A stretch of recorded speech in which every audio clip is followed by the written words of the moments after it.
Bonjour, qu'est-ce qu'une ville? Pourquoi s'intéresser au métier de la ville? En étant étudiant, élève, parent d'élève, pourquoi s'orienter vers l'architecture, l'assainissement, le génie civil et bien d'autres? Si vous voulez en savoir plus, suivez cette vidéo jusqu'à la fin.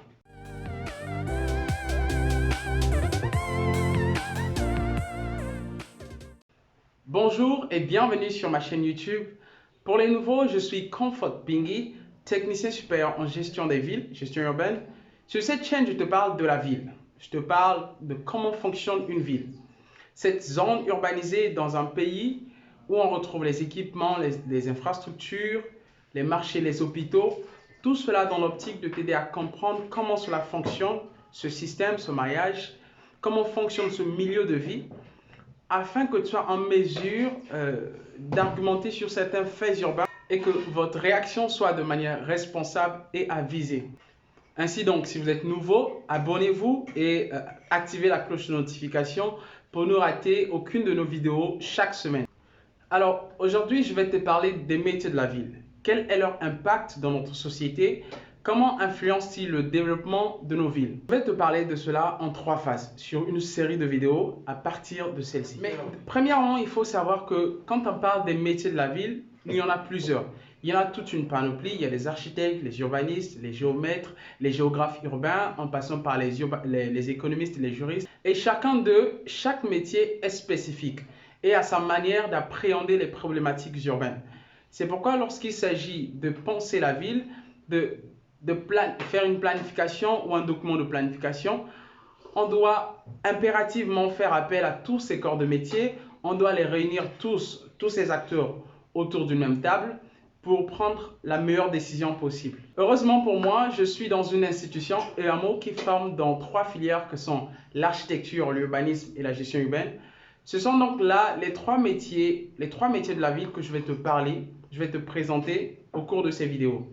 Qu'est-ce que c'est l'architecture? Qu'est-ce que c'est l'urbanisme? Et finalement, qu'est-ce que c'est la gestion urbaine? Alors, j'ai personnellement fait le choix des métiers de la ville.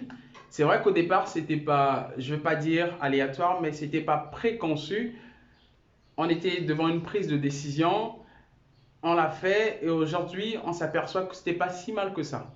Alors, juste un bref aperçu sur l'EAMO. l'EAMO, c'est une école inter-État qui regroupe dans 14 pays africains.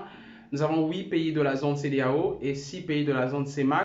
Donc, c'est une école qui forme les bâtisseurs, les concepteurs des villes, comme l'EVP, l'école d'ingénieurs de la ville de Paris, le ZIO, l'école supérieure d'ingénierie, d'architecture et d'urbanisme à Bamako, au Mali. C'est une institution qui existe depuis 1976.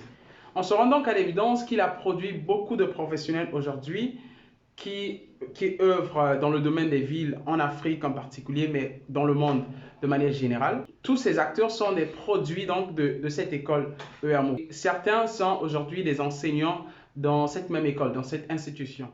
Alors, je vais juste vous parler ici, vous présenter une personnalité que j'ai retenue pour simplement avoir une idée de ce que se fait à l'EAMO. Il s'agit donc de M.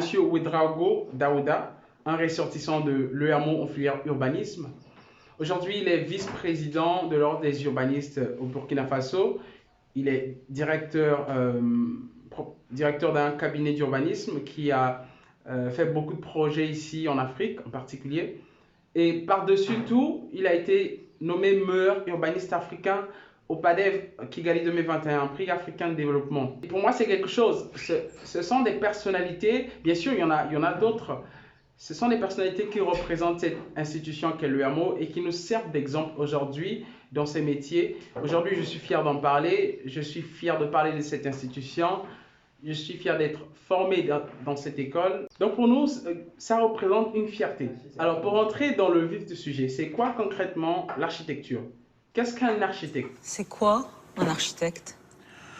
C'est quelqu'un qui pétrifie un moment de culture. Alors le rôle de l'architecte, c'est de concevoir, c'est-à-dire que vous allez venir avec votre problématique.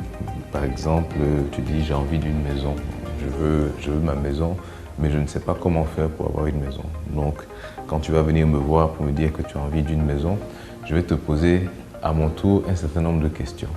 Je vais te demander combien de pièces tu veux, quel type de maison tu veux, mais aussi je vais te poser des questions sur comment tu vis. Donc, combien de temps tu passes à la maison, combien d'enfants tu as, si tu es marié, si tu vis seul, de sorte à ce que quand maintenant je décide la maison, je fais en sorte que cette maison-là réponde en fait à tous tes besoins. Voilà. Et donc, pour faire simple, l'architecte est cet acteur de la ville qui est le concepteur de tout édifice, tout bâtiment ou superstructure par extension. À titre d'exemple, aujourd'hui, quand vous êtes au Congo-Brazzaville et que vous visitiez la basilique Sainte-Anne, vous aurez en face de vous un patrimoine religieux, mais aussi touristique. L'un des édifices les plus emblématiques de la ville qui incarne l'architecture gothique, conçue donc par l'architecte français Roger Hérel.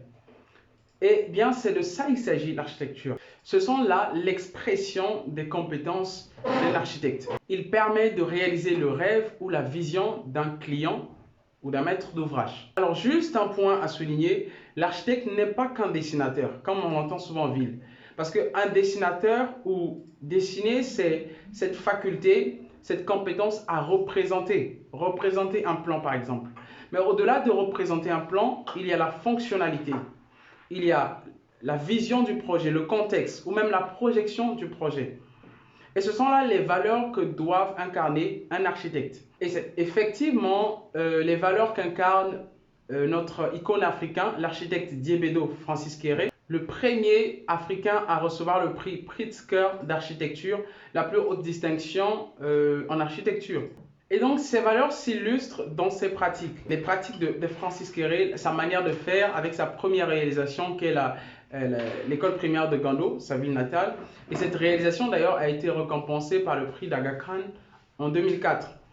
Et donc, cette réalisation pour moi démontre la capacité de l'architecte à utiliser de manière intelligente les matériaux locaux pour s'adapter et répondre au climat. Donc, de la conception du projet, c'est-à-dire le choix des matériaux, et autres, à la réalisation, la main-d'œuvre visée qui était locale, on aboutit à un projet qui est contextuel et qui fait plus de bien que de mal. Et c'est vraiment ce dont on a besoin, ce qu'on attend d'un architecte. Alors, il s'agit là de l'architecte à l'échelle d'un bâtiment, à l'échelle d'un édifice. Mais prochainement, dans la prochaine vidéo, nous allons parler de l'impact de l'architecte dans une ville. Au vu de l'explosion démographique dans nos villes aujourd'hui, avec l'habitat qui représente déjà 70% d'un territoire urbain, quels sont les challenges, quels sont les défis aujourd'hui des architectes? On commence déjà par la reconnaissance de ce métier ou de ces acteurs dans la ville. Après cela, nous allons donc parler de l'urbanisme. Mais tout cela dans la prochaine vidéo. Je vous dis donc merci d'avoir suivi jusqu'à la fin. On se donne donc rendez-vous la semaine prochaine. Mais n'oubliez pas de vous abonner, de partager à toute personne qui peut être intéressée par ces thématiques. Je vous dis donc merci. Stay blessed.